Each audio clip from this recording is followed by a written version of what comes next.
တန်ဖိုင်ကြီးက certificate မပေးရင်ရောဖေ။ certificate မပေးမဝင်တဲ့ဘော तू ကတကယ် original တန်ကြောင်းမဟုတ်လို့မပေးတာပေါ့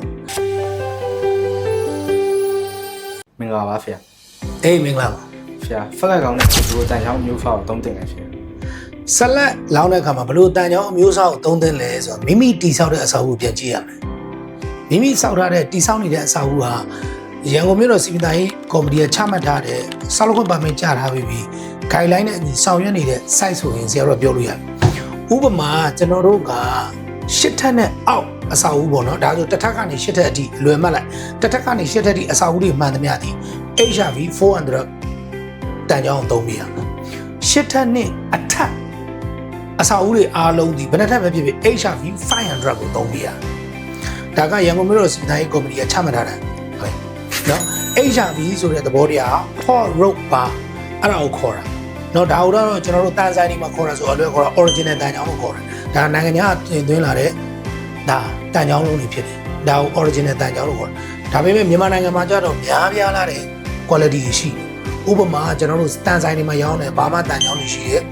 နောက်တစ်ခုကကျတော့ export quality ဆိုပြီးတော့မြန်မာနိုင်ငံကမှထုတ်နေတဲ့တန်ကြောင်းတွေရှိတယ်နော်ဒါပေမဲ့ CBN ကသတ်မှတ်ထားတဲ့စီကံရပြောမှဆိုရင်8ထပ်နဲ့အောက်အစာအုပ်ဆိုရင် HRV 400 8ထပ်နဲ့အထက်ဆိုရင် HRV 500ကိုသုံးရတယ် HRV 400နဲ့ HRV 500ပြည့်မပြည့်ဘယ်လိုသုံးဆွဲရမလဲဆိုတော့စစ်ဆေးလို့ရတဲ့နည်းလမ်းတွေအလွယ်ကူဆုံးပြောပြမယ်ဟုတ်ပြီဒါဆိုရင်ကျွန်တော်တို့ကကိုဝယ်မဲ့တန်ဆိုင်မှာဒီလိုမျိုး certificate တောင်းလို့ရတယ်ဟုတ်လားတောင်းပြီးတော့ HRV 400လား500လား original တန်ကြောင်းမဟုတ်ဘူးကိုသူတို့တင်သွင်းလာတဲ့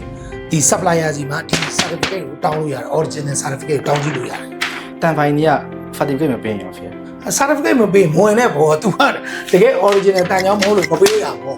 ့တကယ် तू ကနေပြီး original တန်ကြောင်းဖြစ်တယ် HRV 400 500တကယ်ဖြစ်နေတယ်ဆို तू ကပေးရမှာတကယ်ဝင်လာတယ် तू ကလည်းတကယ်တင်သွင်းလာပြမှာပေါ့ဒီမှာကျွန်တော်တို့တင်သွင်းလာတယ်ပုံမှန်ဒါတကယ်ပြမှာပေါ့တကယ်လို့မပြဘူးအဲ့တန်ဆိုင်ဆိုဒါ तू ကမတမာတဲ့နေရာပုံထားပြီးတော့တန်ကြောင်းရောင်းတာပေါ့တန်ကြောင်းတွေမှာကျတော့ဆရာတို့ကကျတော့တန်အမျိုးအစားတွေအများကြီးရှိတယ်ဟုတ်လားမြန်မာနိုင်ငံမှာဆိုတန်မျိုးစားတွေအများကြီးပဲ HRV 500ရှိတယ်400ရှိတယ် export quality ရှိတယ်ဘာမှတန်ကြောင်းရှိတယ်အများကြီးပဲအဲ့ဒါတွေကိုတာမန်လူကဘယ်လိုခွဲနိုင်လဲဆရာတို့လို professional လူတွေတော့မှပဲပြူပြဲပြီးတော့တေချာစစ်နေရတာဒါကြောင့်ဒီ certificate တွေရလာလဲဆရာတို့ကတိတ်ပြီးတော့ secure ဖြစ်တယ်လို့မတွေးနေဘူးလုံခြုံပြီးတော့မတွေးဘူးတိတ်မတွေးနေဘူးဟုတ်လားဒီတန်ကြောင်းတွေနမူနာ3ပေတန်ကြောင်းတွေယူပြီးတော့မြန်မာနိုင်ငံ engineer ကောင်စီမှာပြန်လဲစစ်ဆေးပြန်လဲစစ်ဆေးပြီးတော့မှထွက်လာတဲ့ result ရသူက HRV 400ဖြစ်တယ် HRV 500ဖြစ်တယ်ဆို result ရမှာဒီတန်ကြောင်းကိုမိမိရဲ့တန်ဖိုးရှိတဲ့အစာအုပ်မှာစင်ချမချသုံးဆွဲနေတယ်။ Okay အဲ့ဒါဆိုရင်ဆရာတို့အခုစောနာရှင်းပြထားတဲ့တန်ကြောင်းရဲ့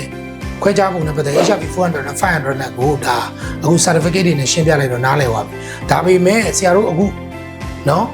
်အမှတ်195မမိုးကြီးရှစ်လန်းအပိုင်းလေးမမိုးကြီးကတကန်းညွန့်မြို့နယ်မှာတည်ဆောက်နေတဲ့မြစ်တာတကွန်တာဝါ project လေးဟ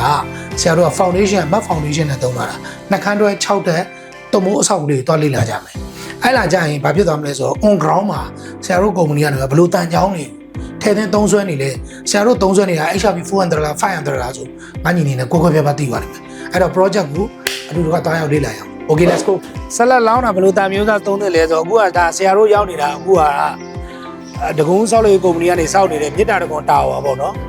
်ဒါအမှတ်195ရှစ်လန်းပိုင်းလေးအမိုးကြီးကွက်တကန်းညွန့်မြို့နယ်မှာတည်ရှိနေတဲ့6ထပ်ပင်ရူနဲ့အစာအုပ်ကိုစောက်နေတာပေစိတ်ပင်90ဆိုတော့မှာရှိတယ်အစာအုပ်ကိုစောက်နေတာအခုဆရာတို့ကဒီဆိုင်မှာတုံးတဲ့တန်ကြောင်းမျိုးစားတော့ဒီပြောရမယ်ဆိုရင်တော့ရန်ကုန်မြို့တော်စီပီတိုင်းကော်မတီကချမှတ်ထားတဲ့ guideline တိုင်းသွားနေတာပေါ့နော် guideline တိုင်းသွားနေတာဆိုတော့အခုကကြဘယ်လိုမျိုးလဲဆိုတော့8ထပ်နဲ့အောက်အစာအုပ်ဆိုရင် CBN တွေဖွင့်ပြထားတာ HRV 400တန်ကြောင်းသုံးရမယ်ဟုတ်လား8ထပ်နဲ့အထက်ဆိုရင် HRV 500တန်ကြောင်းသုံးရမယ်ဆရာတို့ကအခုက6ထပ်ဖြစ်တဲ့အတွက်နှခမ်းတွဲ6ထပ် story ဖြစ်တဲ့အတွက်ဆရာတို့ HRV 400ကိုသုံးထားတယ်ကဲလား HRV 400ကဘယ်လိုတန်ကြောင်းမျိုးစားလဲဆိုတော့ပြမလားနော်ဒါဆိုရင်ဆရာတို့ကဒါဘင်းလိုင်းဟုတ်တယ်နော်ဒါဘင်းလိုင်းအဲ့ဘင်းလိုင်းတွေမှာမမဒီမှာကြည့်လိုက်သူ့ရဲ့မာကာလေးတွေပါဒီမှာဟုတ်လားသူ့ရဲ့မာကာလေးတွေပါတွေ့လားမြင်ရလားဘာကုတ်လေး right အဲဒီမှာလေးတွေရှိဟုတ်လားဒီမှာဘာကုတ်လေးဟုတ်လားဒါဆိုရင်ဒီဆက်လက်ဆိုရင်ကြည့်လိုက်တန်ချောင်းစကားနှစ်ထပ်တန်ချောင်းစကားနှစ်ထပ်ဟိုမှာဆိုတာဘလောက်တုံးနေပြန်ခူးနေဟုတ်လားဒါဆိုဘလောက်တုံးပြန်ပြီးတော့ဒီကောင်ဆိုရင်ဆရာတို့က HRV 400ကိုသုံးထားတယ်အားလုံးက original တန်ချောင်းတွေပဲ ဟုတ်လားညီမအဲ့တန်ချောင်းလေးယူလာချက်ပြ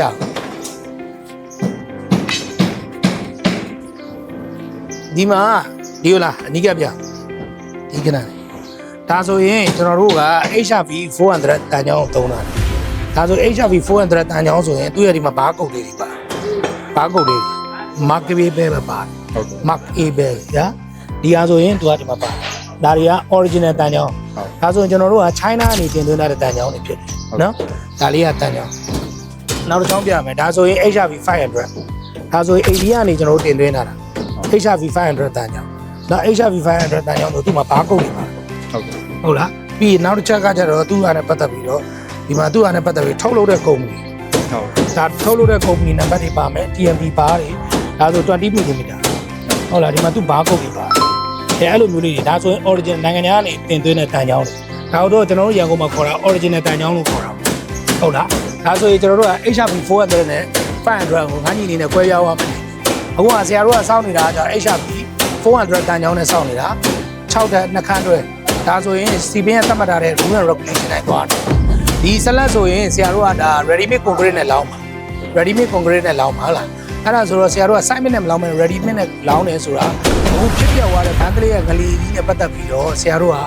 ဒီ structure ဘိုင်းတွေပုံပုံခိုင်ခန့်အောင်ပြန်လဲပြုပြင်ပြောင်းလဲလာတာဟုတ်လားဒါဆိုရင်ဆရာတို့ရုံကနေတော့ဒါကျွေ juicy တင်းနေရှိမယ်ဟုတ်လားဒါရုံကနေ internet ship ဒါစစ်နေတဲ့ကျွေ juicy တင်းနေextra နေကတော့ဆရာတို့တပ်ပါတီဖြစ်တဲ့ CBN ကနေပြီးတော့စောနာမှာ CBN တာဝန်ရှိတဲ့လူကြီးမြင့်တွေကဒီ slab တွေကို approve ပေးပြီးပါဒီ slab ဆိုဒီနေ့က concrete testing လုပ်မှာအခုဆိုရင်ငါးညီမင်းများနဲ့ဘယ်လို slab လောင်းတဲ့အခါမှာဘယ်လိုတန်ချောင်းမျိုးစားကိုတောင်းရမလဲဆိုတာအခုလောက်ဆိုနားလည်းသဘောပေါက်သွားပြီလို့ထင်တယ်ဟုတ်တယ်နော် ဟုတ်ကဲ့ always believe always strong